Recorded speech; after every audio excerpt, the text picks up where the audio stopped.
test is in 4 parts: Part 1, Part 2, Part 3, and Part 4. Now look at Part 1. Part 1. You are going to hear a conversation about purchasing a cellular phone. First, you have some time to look at questions 1 to 6.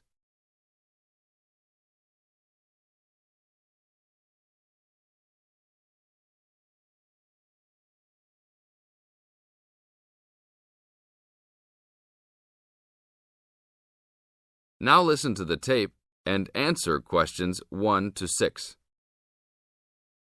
Excuse me, can you give me some information about purchasing a cellular phone? Of course, my pleasure. We carry all sorts of phones, from the most basic phones to very sophisticated web-enabled phones. I will do my best to help you find a phone that suits your needs. Thanks. I'm looking for 2 cellular phones, one for me and one for my son. I think I won't need anything too sophisticated, just your basic phone functions. But maybe my son will like something with more functions. Sure, well, let's take a look. So you have no preferences at all? What about the size or colour? How about the brand? Well, I don't really care what brand the cell phone is, but I guess I don't want anything that's too big or too small. I want a phone that can fit nicely in my hand and in my pocket. If it's too big, it might be too heavy, and if it's too small, I might lose it. Colour, I don't really care about either. Well, I don't want a pink phone. Ah, okay, so let's look for something suitable for a working person. How about this one? This one is the R55. It is black, not too big, not too small, all the usual functions. The best feature of the R55 is that it can be used worldwide, even in Europe or Asia.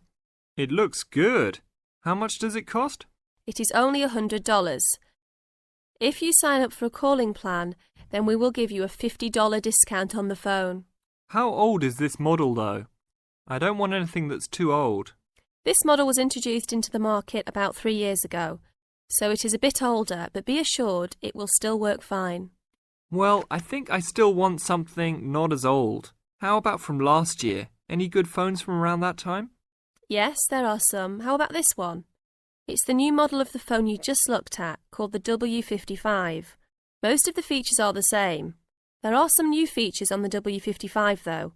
The battery will last up to 2 days longer, and the overall weight of the phone is lighter. How much is this one? This is selling for $150. If you purchase it along with a phone plan, then it will be only $100. Okay, I think I'll take this one. Now, I need to pick up a phone for my son. I think he'll want something more trendy, so how about a new model for him? Nothing too extravagant or expensive, though. This right here is the newest offering from the leading company in the cellular phone business. The phone is called the Rocket. It is well suited for teenage users. Among the teen-friendly features are 10 songs to choose from, a free messaging system that allows friends to send text to each other, and voice recognition dialing. The thing most younger users like about the Rocket is that it has a screen that changes colours. All this for only $100 with a purchase of a 1-year phone plan. Sounds like something my son will like. Can I sign us both up at once? Yes, of course. Both of you can share one plan. You will pay only $50 a month for both of you to share a plan. That's it? Only $50 a month? Yes, that's all. Now look at questions 7 to 10.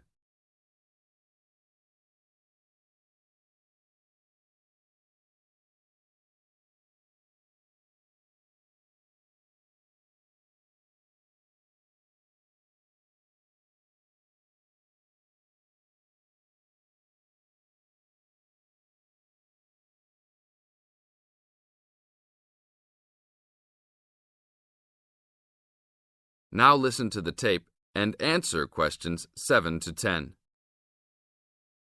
Okay, I will need your information. Name and address, please. Richard Derek Jones. What's your profession? I'm an engineer. Address, please. 322 First Street, San Francisco, California. And phone number, please. 621-360-7601. Oh, sorry, that's the wrong number. 621-360-7610. How many phones do you want activated onto your plan? 2 for now. Thank you very much. Your phones will be ready in a minute. That is the end of part 1.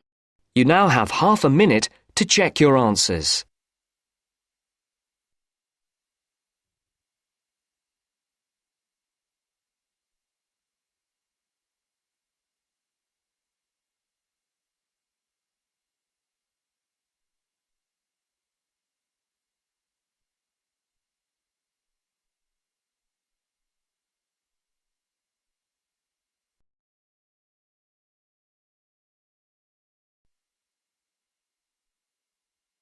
Now turns to part 2. Part 2. You will hear a tour guide welcoming a group of visitors to the British Library and telling them about the library and what they will see there. First, you have some time to look at questions 11 to 15.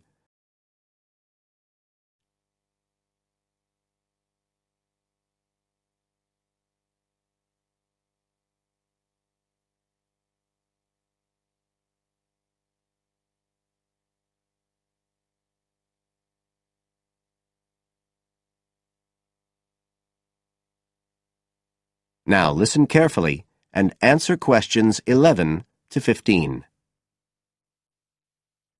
Good afternoon, ladies and gentlemen, and welcome to your very own tour of the British Library on this lovely afternoon.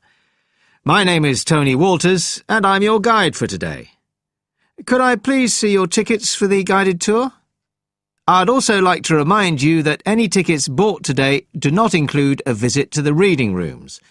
I'm afraid we don't do visits on Fridays, or any weekday during working hours, so as not to disturb the readers. But if you do want to see those rooms, the only day there are tours is on Sundays. So, I don't want anyone to be disappointed about that today. OK? Thank you. Right, we'll start with a brief introduction. As many of you know, this is the United Kingdom's National Library, and you can see that this is a magnificent modern building. It was first designed by Sir Colin St John Wilson in 1977, and inaugurated by Her Majesty the Queen more than 20 years later in 1998. As you can see, the size is immense, and the basements alone have 300 kilometres of shelving, and that's enough to hold about 12 million books. The total floor space here is 100,000 square metres, and, as I'll show you, the library houses a huge range of facilities and exhibition spaces. And it has 1,000 staff members based here in the building. So, you can appreciate the scale of our operation. In fact, this was the biggest publicly funded building constructed in the United Kingdom last century. It is still funded by the government as a national institution, of course, and it houses one of the most important collections in the world. The different items come from every continent and span almost 3,000 years. The library isn't a public library, though. You can't just come in and join and borrow any of the books. Access to the collections is limited to those involved in carrying out research. So it's really a huge reference library for that purpose, and anyone who wants to consult any materials that are kept here can formally apply to use the library reading rooms. You now have some time to look at questions 16 to 20.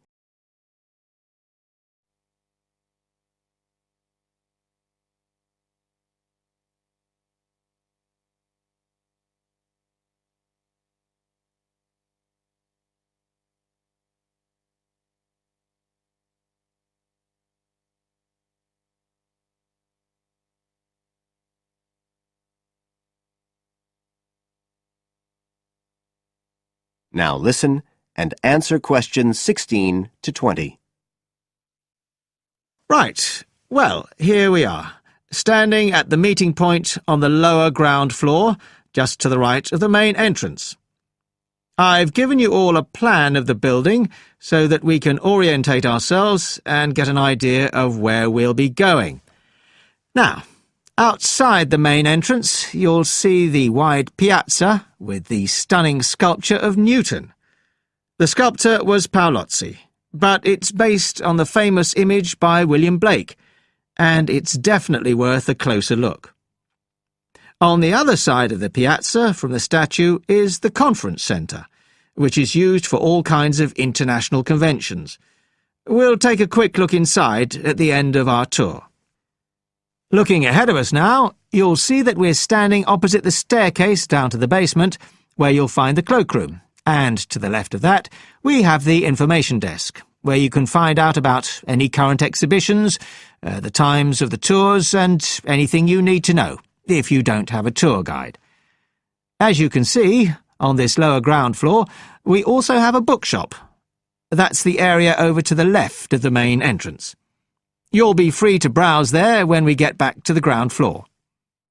Now, opposite the main entrance on this floor, we have the open stairs leading up to the upper ground floor.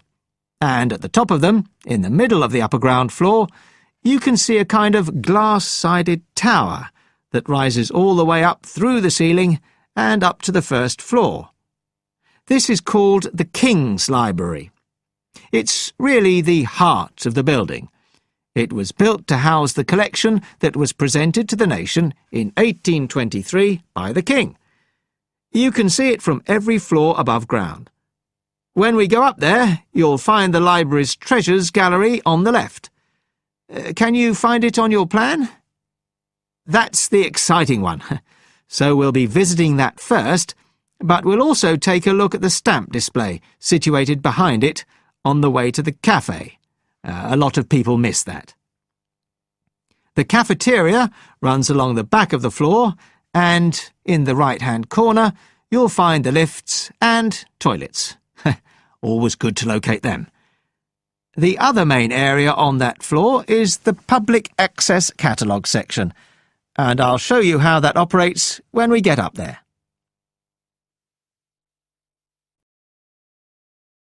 That is the end of part 2. You now have half a minute to check your answers.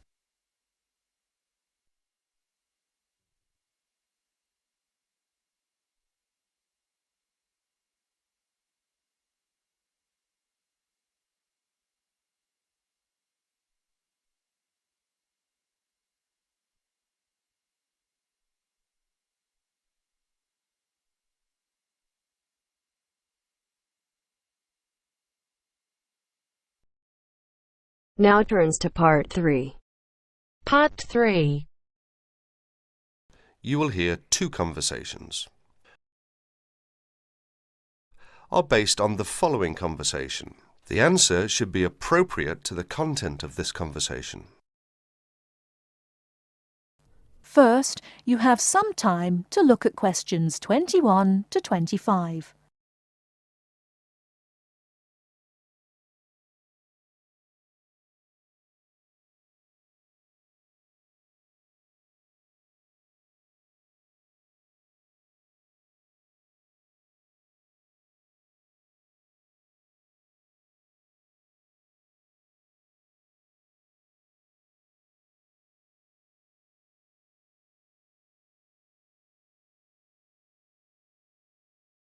Now, listen carefully and answer questions 21 to 25.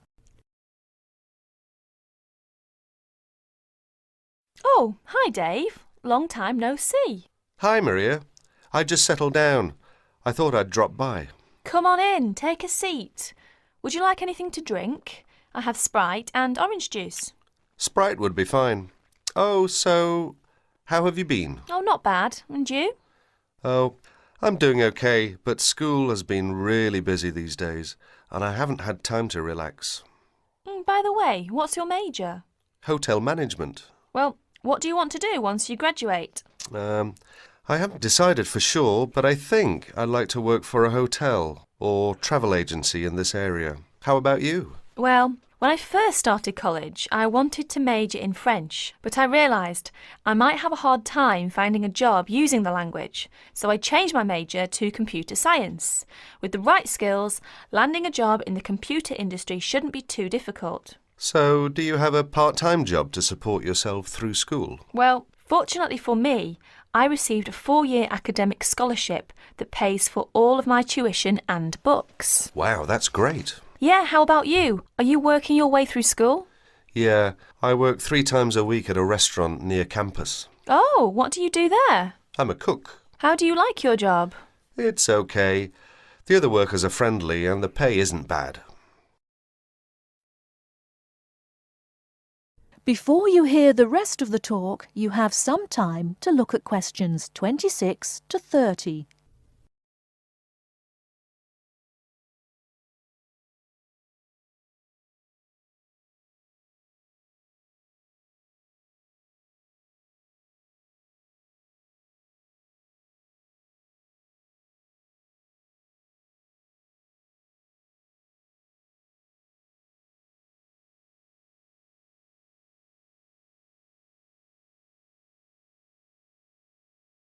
Now listen and answer questions 26 to 30.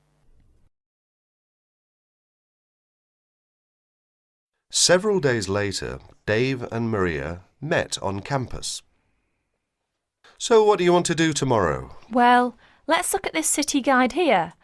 Here's something interesting. Why don't we first visit the art museum in the morning? Okay, I like that idea. And where do you want to have lunch?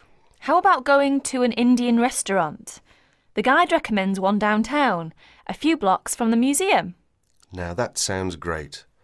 After that, what do you think about visiting the zoo? Well, it says here that there are some very unique animals not found anywhere else. Well, to tell the truth, I'm not really interested in going there. Yeah, why don't we go shopping instead? There are supposed to be some really nice places to pick up souvenirs. No, I don't think that's a good idea. We only have a few traveller's checks left, and I only have $50 left in cash. No problem. We can use your credit card to pay for my clothes. Oh no, I remember the last time you used my credit card for your purchases. Oh well, let's take the subway down to the seashore and walk along the beach. Now that sounds like a wonderful plan. That is the end of part 3. You now have half a minute to check your answers.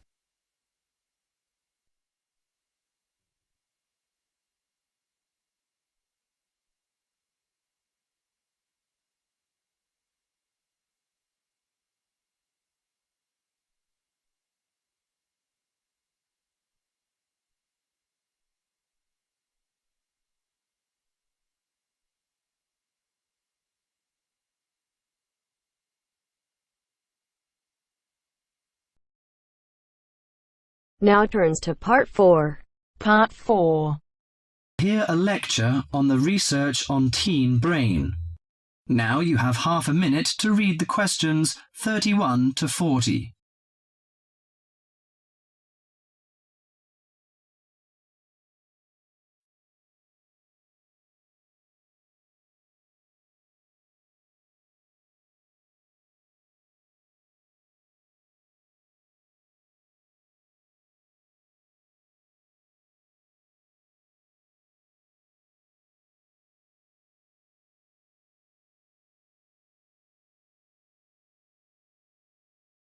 Now listen to the lecture and answer questions 31 to 40.